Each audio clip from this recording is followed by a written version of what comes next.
যথারীতি আজকের ভিডিওতে যে পার্সেলটি মানে যে রাউটারটির আপনাদের কাজ দেখাবো সেটিও এসেছে আমার এক সাবস্ক্রাইবারের কাছ থেকে, মানে আপনাদের কাছ থেকে।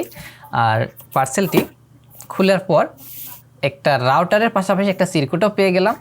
চিরকুটে তিনি লিখে জানিয়েছেন রাউটারটা ফার্মওয়্যার আপডেট দিতে গিয়েছিলাম, তারপর থেকেই আর চালু হচ্ছে না, রাউটারের ওয়েব ইন্টারফেসে প্রবেশ করা যাচ্ছে না। আচ্ছা, তাহলে চলুন দেখি আসলে এই সমস্যাটা কি হয়েছে।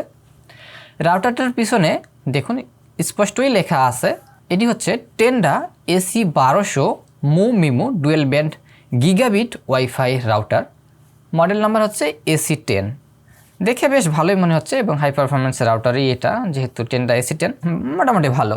কিন্তু চিরকুটে যেমনটা লেখা ওয়াইফাই কাজ করছে না, এমনকি ল্যান্ড পোর্ট দিয়েও রাউটারের ওয়েব ইন্টারফেসেও ঢোকা যাচ্ছে না।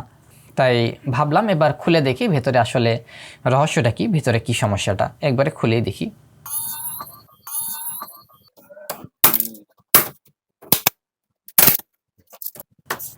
রাউটারের স্ক্রুগুলো খুলে মাদারবোর্ডটা বের করলাম।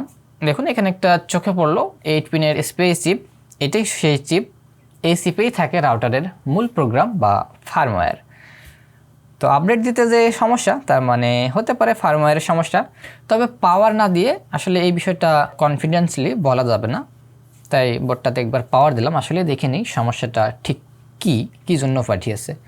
পাওয়ার দিতেই দেখুন রাউটারের সবগুলো এলইডি জ্বলে ওঠে, তারপর শুধু পাওয়ার এলইডিটাই জ্বলে রয়েছে এবং এটি কিন্তু একদমই দাঁড়িয়ে আছে, মানে স্টে অবস্থায় আছে। রাউটারটা এরপর আর চালু হচ্ছে না, মানে এতে বোঝা যাচ্ছে যে রাউটার আর বুট নিচ্ছে না। মানে এখন নিশ্চিত এটা আসলে সফটওয়্যার বা ফার্মওয়্যার সম্পর্কিত সমস্যা। তিনি যেমনটা বলেছেন যে ফার্মওয়্যার আপডেট বা আপগ্রেড দিতে গিয়েই সমস্যা হয়েছে, তাই ধরেই নেওয়া যায় যে সফটওয়্যার সমস্যা। তাই এই যে এসপিআই চিপটা এটা খুলে নিয়ে অ্যাডাপ্টারে বসিয়ে কম্পিউটার থেকে ফাইল রাইট করে দেব। চিপটা অ্যাডাপ্টারে লাগিয়ে কম্পিউটারে সংযুক্ত করলাম এবং বডিতে লেখা মডেল অনুযায়ী দেখতে পাচ্ছেন টেন্ডা AC10 এর ফার্মওয়্যারটা এটা লোড করে দিলাম। ওকে, এবার সব কিছু ঠিকঠাক রাইট দিয়ে দিই। কিন্তু দেখুন একটু রাইট হওয়ার পরে এখানে একটা অদ্ভুত বার্তা আসলো, file length is large than chip capacity, do you want to continue. মানে ফাইলের দৈর্ঘ্য চিপের ধারণ ক্ষমতার চেয়ে বেশি, আপনি কি চালিয়ে যেতে চান? একটু অবাক হলাম, কারণ আমি তো সেম মডেলের সেম ভার্সনের ফাইলটাই সিলেক্ট করেছি, তাহলে আমারটা কেন? মানে ফার্মওয়্যার ফাইলের সাইজ চিপের থেকেও বড়। আচ্ছা, এখানে একটা বিষয় আমি দেখলাম রিসার্চ করে যে আসলে এই চিপটার ক্যাপাসিটি দেখুন এখানে 2 মেগাবাইট, কিন্তু আমি যে ফাইলটা এখানে সিলেক্ট করে দিলাম টেন্ডা AC10, এটার ক্যাপাসিটি হচ্ছে 8 মেগাবাইট। তাহলে সমস্যাটা কোথায়? কেন টেন্ডা AC10 এর ফাইল ক্যাপাসিটি 8 মেগাবাইট আর এখানে কেন 2 MBর চিপ লাগানো আছে? তাহলে একটা ব্যাপার আছে। ব্যাপারটা কি একটু খোলাসাভাবে বলি।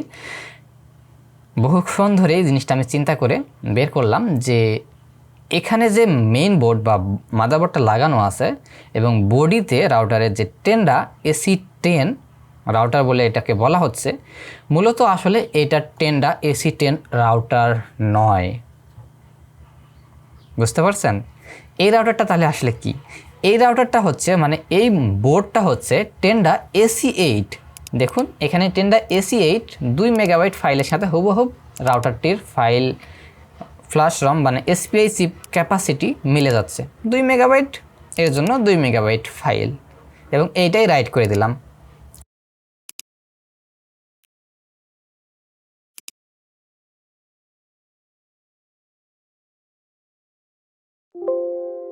রাইট কমপ্লিট হওয়ার পর চিপটা যথারীতি আবার বোর্ডে সোল্ডার করে দিলাম। আচ্ছা, এটা ঠান্ডা হোক, তার মধ্যে আমি আপনাদের একটা তথ্য দেই।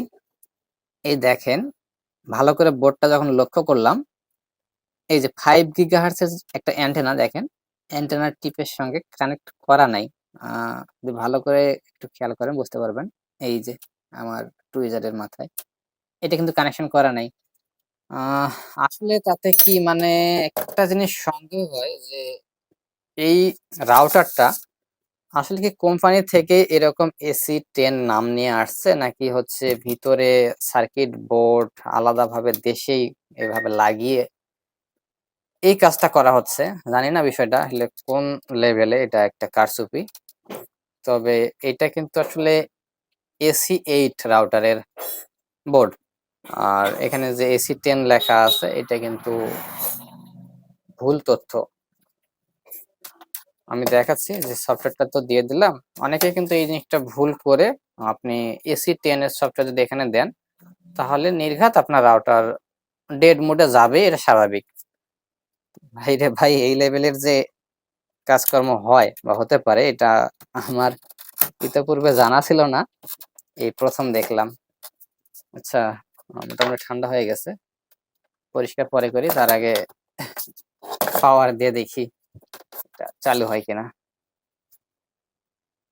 আচ্ছা, পাওয়ার দিলাম, এই যে লাইট আসছে, দুইটা জ্বলে আছে এলইডি। আচ্ছা, অপেক্ষা করি অবস্থাটা কি দাঁড়ায় দেখার জন্য। এখন এই এলইডিটা জ্বলছে একটা।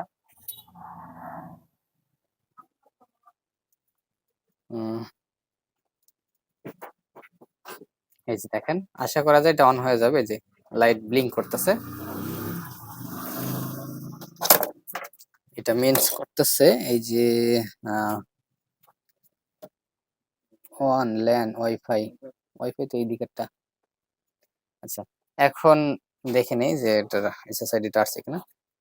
এই যে দেখেন, আলহামদুলিল্লাহ, এই যে 10টা নামে এসএসআইডিটা চলে আসছে। তার মানে কি দাঁড়ালো, রাউটারটা চালু হয়ে গেল এবং এটা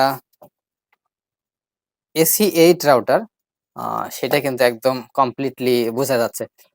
অনেকে ভাববেন যে ভাই AC8 নাকি AC10, সেটা তো ভাই ইয়াতে গেলেই তো দেখা যায়, এর ফার্মওয়্যারে গেলেই তো বোঝা যাবে।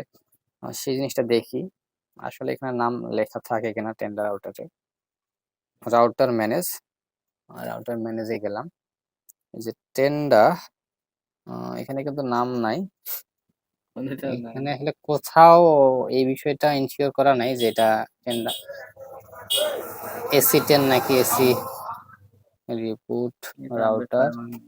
এখানে আছে আপডেট ফার্মার, আর এখানে ফার্মার ভার্সনটা দেখা যাচ্ছে। এই যে দেখেন, ফার্মার ভার্সন নাম্বার হচ্ছে 03.03.10.03 MULTI। আচ্ছা, লোকাল আপডেট আর অনলাইন আপডেট, এটা যদি আপডেট করার দরকার হয় সেক্ষেত্রে অনলাইন আপডেট করাই ভালো, লোকাল ভাবে নিজে ফাইল দিয়ে আপডেট না করাই ভালো, তাতে রাউটার কিন্তু ডেট হয়ে যাবে এই ধরনের সমস্যার ক্ষেত্রে। যেখানে কিনা টেন্ডা AC10 নামে আপনাদেরকে ধরিয়ে দিচ্ছে, টেন্ডা AC8 রাউটার। তো ঠিক আছে, বুঝতে পারলেন তো আসলে সমস্যাটা কোথায়। আর এটা লাগাই দেই যে 5 গিগাহার্টজ এর চিপটা, 8B3D5 নামে 5 গিগাহার্টজটা দেখাচ্ছে, আর এটা হচ্ছে 2.4 গিগাহার্টজ। তো দুটো SSID চলে আসছে। জেনে বুঝে তারপরেই কিন্তু আসলে ফার্মওয়্যার আপডেট করবেন। যেমন এই রাউটারে যদি এখন 10.10 ফাইল দেওয়া হয়, আপডেট করা হয় ফাইল এনে, সেক্ষেত্রে কিন্তু নির্ঘাত এই রাউটারটা আবারও ডেড হবে। তাই ফার্মওয়্যার আপডেট দেওয়ার সময় অবশ্যই সাবধান থাকবেন। আর কমেন্টে লিখে জানাবেন এই ভিডিওগুলো কেমন লাগতেছে, সামনে কেমন ধরনের ভিডিও চাচ্ছেন আপনারা। আর যদি চ্যানেলে নতুন হয়ে থাকেন সেক্ষেত্রে তো সাবস্ক্রাইব করে পাশে থাকতেই পারেন। তো দেখা হচ্ছে তাহলে আপনাদের সামনে আগামী ভিডিওতে নতুন কোনো রাউটার রিলেটেড কেস নিয়ে। সকলে ভালো থাকবেন, আল্লাহ হাফেজ।